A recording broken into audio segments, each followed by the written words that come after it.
just say my position really clearly in this case. I believe that the Me Too movement has been tremendously useful as a vehicle for understanding the idea of the rule of law. The rule of law is not about law and order. It is about the principle that every human being is equal in rights and dignity, and that the laws of this country apply to everybody equally without discrimination.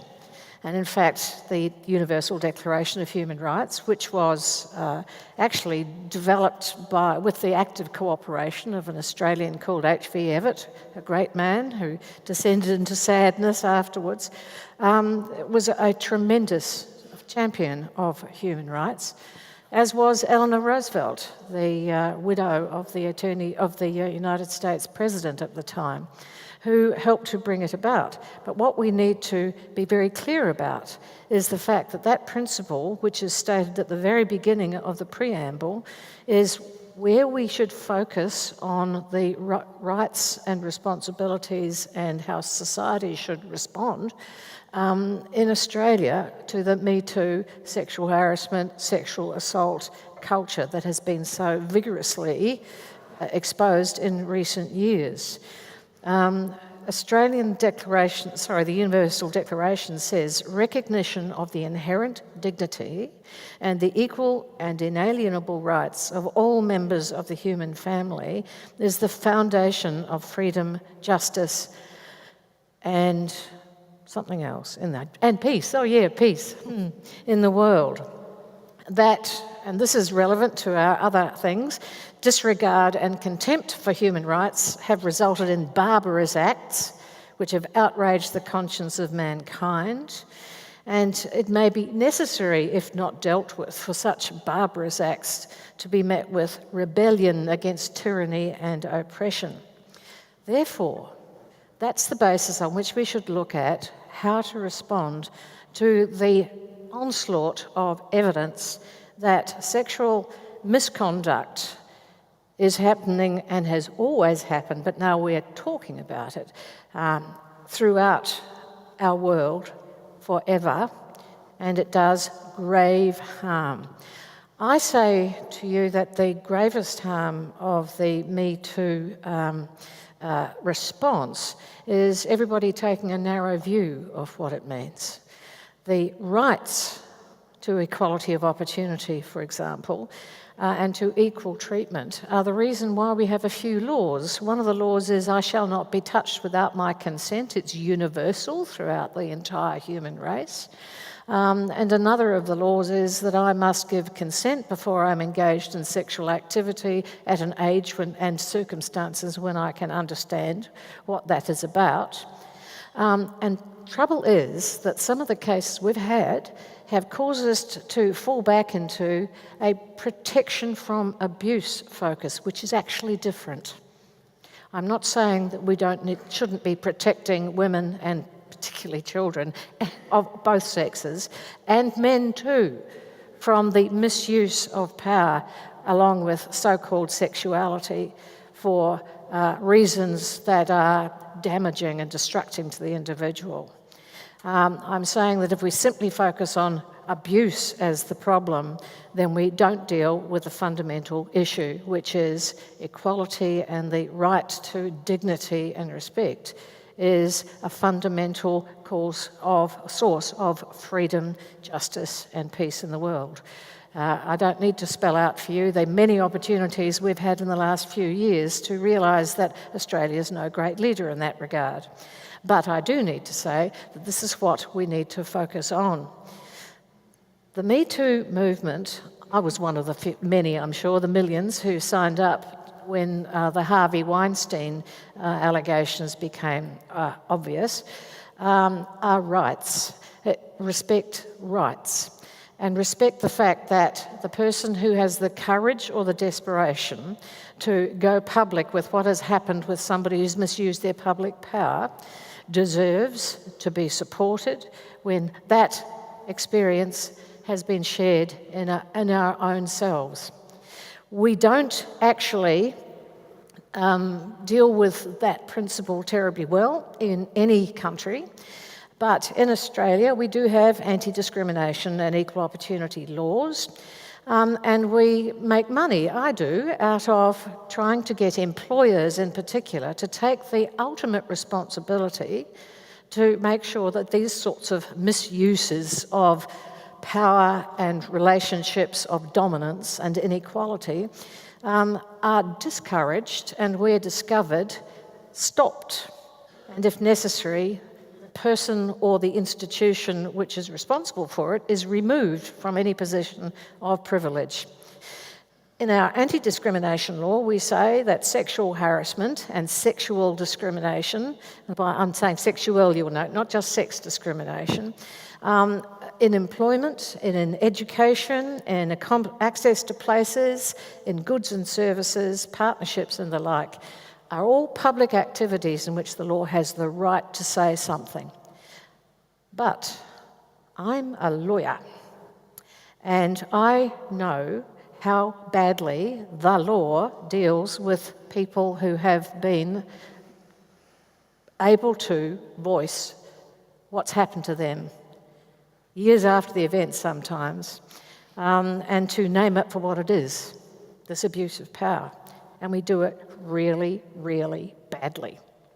The very first case which led to the need for sexual harassment laws, for example, arose from the fact that the then head of a Department of Social Security, or something of that kind, was outed as somebody who was partial to taking young, new public servants into his confidence in his private room where he dropped his DAX. These sorts of things had been known, talked about, discussed, but somebody actually managed to get it into a court. And at this point, it became an argument about the law. How could this possibly be a crime? The person hadn't been sexually assaulted, and discrimination law did not apply. And that's why we have laws which specifically say that to make a sexual remark or a sexual advance or a sexual request and any other activity of a sexual nature is unlawful because, and if it is, the fact that the person subjected to it is insulted, humiliated, or intimidated. Very simple law, really, which requires an acknowledgement that the personal response of the individual may vary from one to another, but the wrong that is done in the presence of other people or in a workplace or public environment is a very serious wrong. Now, we have moved the idea of sexual harassment from simply sexual assault to a sexually permeated and hostile atmosphere. These are equally inclined to keep people out of, women in particular, but not just women, out of the enjoyment of public activity. But what we have revealed over the last few months is the full extent to which people of high prominence, lots of money, a hell of a lot of influence, have been getting away with sexual assaults for decades in our own lifetimes because nobody said anything, and because the law is a clumsy instrument for changing those sorts of attitudes, and because when it comes to people who are bullies and have enormous power, nobody wants to put their head up. Now, most of the work that I do deals with bullying, often of a sexual nature, but it's a bullying culture in which everybody feels vulnerable. So what you see happen to one person or hear about happen to another person is going to make you vulnerable too. You don't want to get caught as well. What I find unsatisfactory is that, and I do this for a reason, is that when public remarks are made and assumptions are made in a public place, that if the allegation is made, then the person is guilty and must be punished, is an undermining of that fundamental approach. Because it is important to name it and important to support it, but it does not mean that there is a criminal response. That is properly left to a court.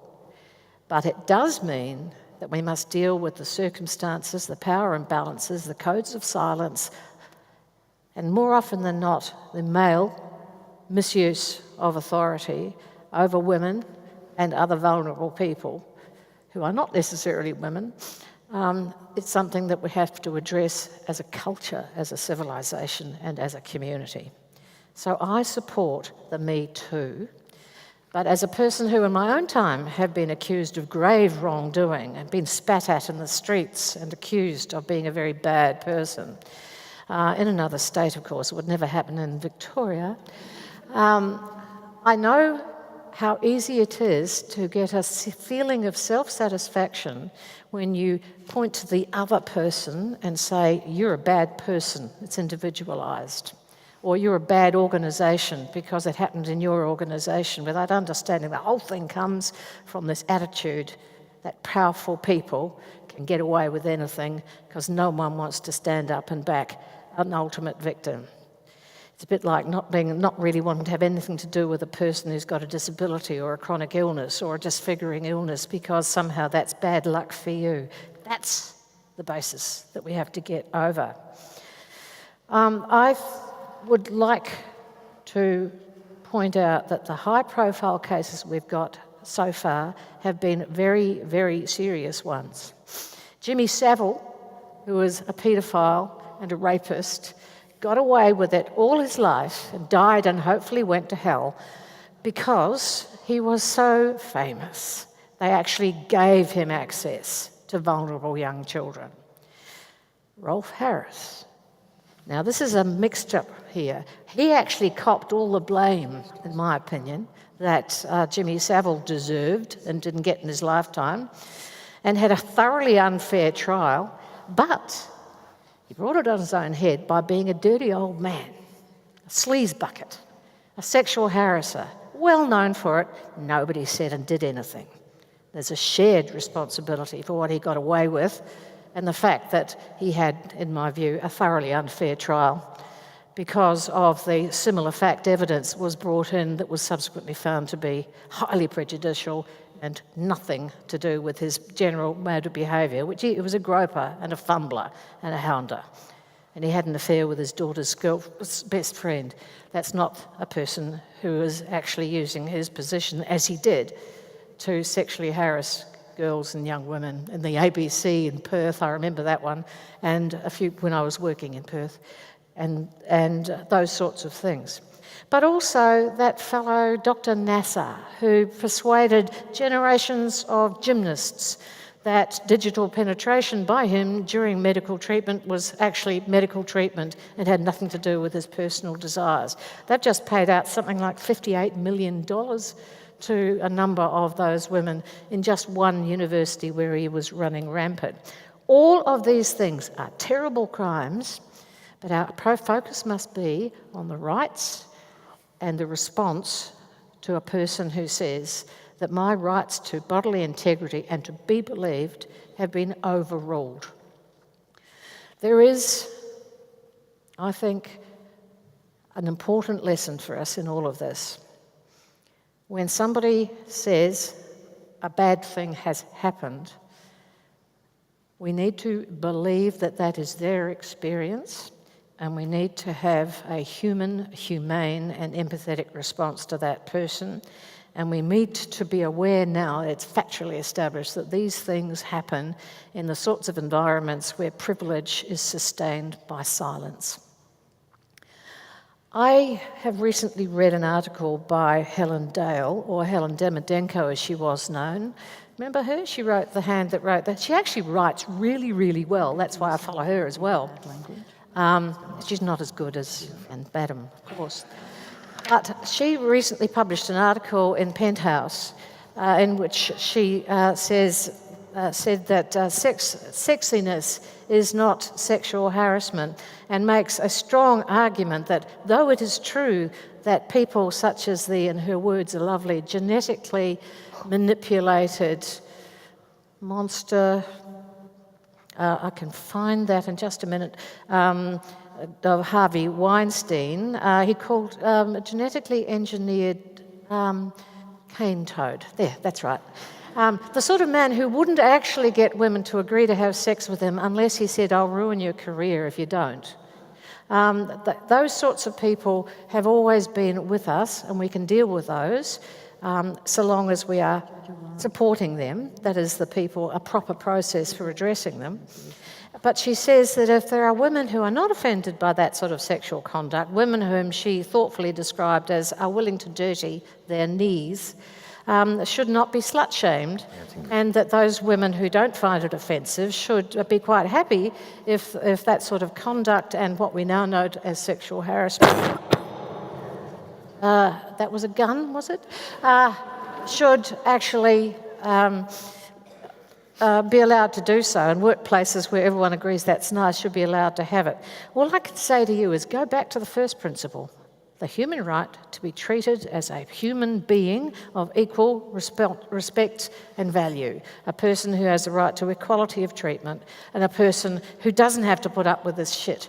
And if just because you like it and you're going around flirting, and one of my young protégés has been doing this for a year and a half in her new job, and she says, "Oh, it's our work, it's our workplace, nobody else is affected." So she had a barrage from me, which I'm now going to share with you, which is, I don't care that you like it, I don't like it, and all the other people that don't say anything and sort of snigger and leave the room, they don't like it either.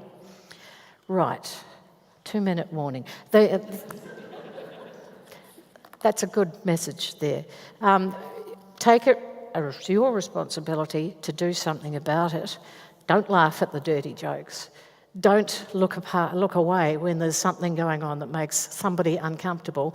And if you, like me, are not offended by anything, because I have seen everything pretty well, I think, except a total war, it doesn't matter. Think about the effect it's going to have on another person. Now, you've heard in the very first speaker the damage that sexual misconduct does to vulnerable people. And I have, in my 46 years of legal practice, I know it's hard to believe, I look so young, I have on several occasions acted for men who have also been sexually assaulted, subjected to very offensive sexual behaviour, all by other men, I might add. And I know the harm it did to them, who weren't prepared to mention it at all because that would be weak, or they wouldn't be believed, or they'd be thought to be gay, or some other terrible, terrible thing. It's much too frequent, this sort of stuff. I have, as a result of those experiences, concluded that I'm right, which I frequently do, but that avoid protecting the vulnerable, assert the rights of all. And that is a responsibility that everybody has, me too.